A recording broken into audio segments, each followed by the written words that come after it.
Alright, we're live here at Grand Prix-Washington D.C. We're talking to renowned deck builder and Pro Tour finalist Billy Moreno. Billy, you've got a pretty innovative red, blue, green deck here. Can you tell us a little about the inspiration behind it? The inspiration is actually kind of funny.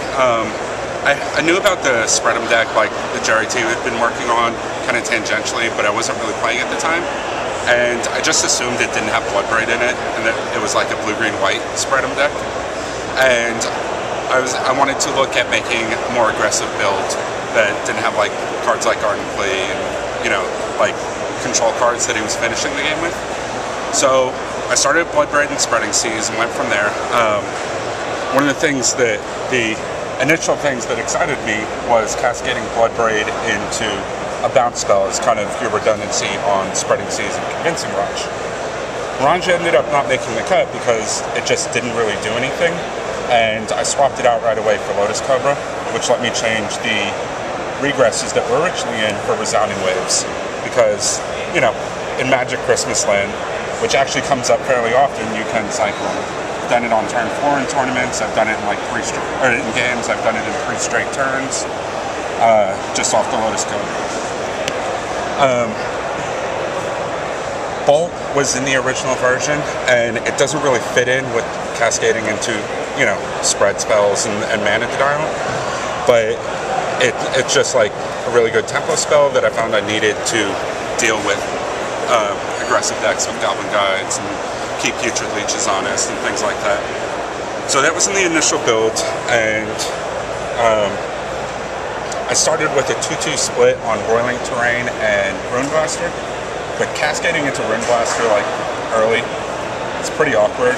And Roiling Terrain was generally just worth more damage, dealt with Planeswalkers more effectively. It was better early and better late. And it's actually like early and late game your best Eldritch because it's so fast. And because at the end of the game it can just finish your opponent. Nest Invader was originally conceived of, I thought about as a sideboard card against red decks and other aggressive people. Just, it was 2 bodies, and if I had the opportunity to jump the curve with it, that was great, but really it was just soaking up a lot of damage. Once I started playing with it, it actually turned out to be a more consistent 2-drop in the deck's core plan than Lotus Cobra. If there was any indication your opponent could kill a Cobra, like you'd always just love to lead with Nest Invader and then get to one of your, you know, tempo jumping 4s on turn 3. And there were definitely games like my opponent would lead with the Mountain on the draw, and I'd go Nest Invader and he'd be looking at it and he'd be looking at his hands and he'd like look at the token and look at the guy. And then eventually like he may bolt something, but it didn't really matter because the deck is an aggressive tempo deck and not in the spread of control model. You know, all of your mana ramp also attacks. Your LD goes to the face or has a body attached to it. And so like you do just constantly apply pressure. Bloodbraid obviously fits right in with that. So that's basically the core idea of the deck. Really it turned into a tempo thing. You know, half your spells attack their tempo, half of them boost their own, and you go from there. Raging Ravine just fits in with that because, you know, it's a resource you don't commit to and it attacks, and it fits in with that whole plan. Now, how many lands would you say you're kind of occupying either through Spreading Seas or an LD spell or Resounding Wave each match? Are you just trying to keep them off balance, or are you actually trying to just monopolize all of their mana production? The average draw keeps them off balance while you apply pressure.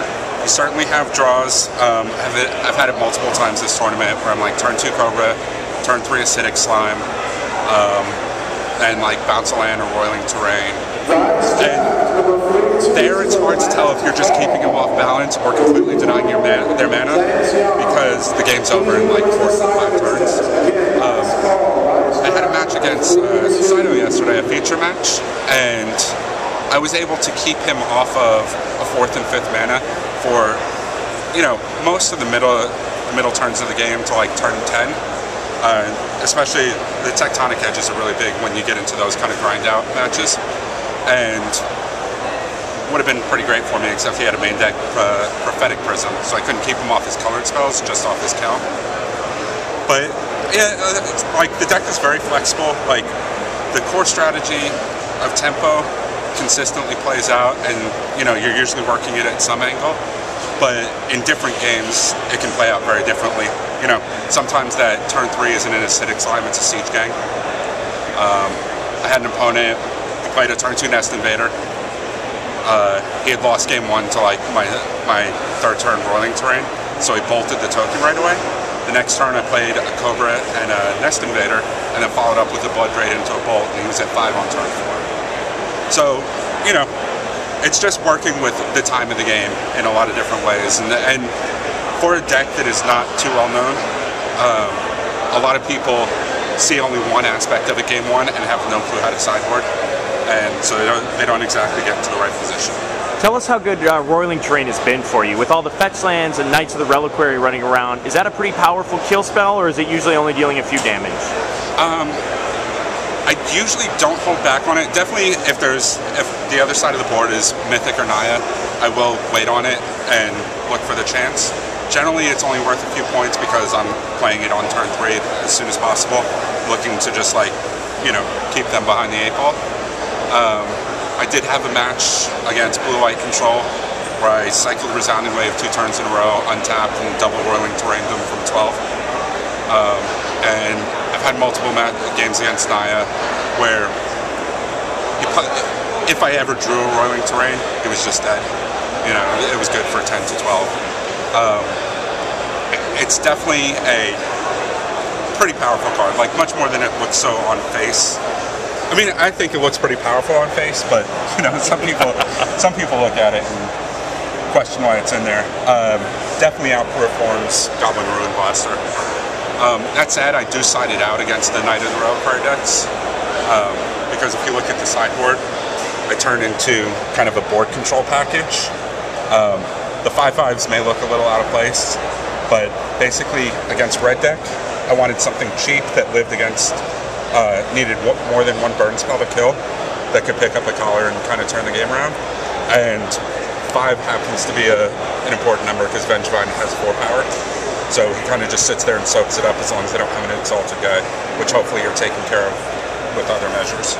And the Oracle of Moldiah here, can you tell us a little bit about what that's in there for? Yeah, against blue-white, your main deck, against blue-white, red, any of the Grixis, your main deck is set up pretty much as it should be, except you have the 4 bolts that are kind of awkward cascades and awkward draws, and occasionally you'll come with them, but they don't do anything. And so in that matchup, you just board in 2 Oracles, which is really like Jace's number 4 and 5. It just sits there. They're not too good at killing like single targets, so it just accumulates a lot of card advantage. Again, puts you ahead on tempo, because you're jumping the curve on them, 2 turns at a time, and always drawing business. And you just reinforce that long game plan with Mold Chandlers and additional LD that also has the flexibility to take out Oblivion Rings and Planeswalkers. Okay, the last question for you. What is your best matchup, and what is your worst matchup? I'd say the best matchup is traditional Jund, and by that I just mean without GP. Most of the games Jund wins. It'll be where they hit a 2-drop and you're not able to keep them off of everything long enough to get back into the game. But otherwise, you just have a lot of different advantages. You're keeping them on a short clock, and they have the most fragile mana base in the format. What would you say your worst matchup is then? The worst matchup, I'd probably say, is mono red. Actually, without devastating summons, like if they just have all burn instead of summons, that seems to be the worst matchup.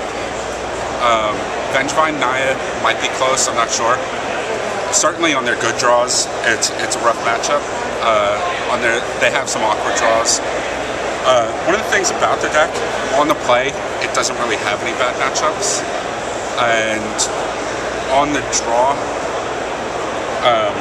you look to pick that back up, pick up your tempo with Lightning Bolts and Resounding Waves after you sort of get back into the game. So against the beatdown decks on the draw, it's a little rougher. All right. Well, thank you very much, Billy. Play well for the rest of the day, and we appreciate you taking the time to chat with us. All right. Thanks, guys.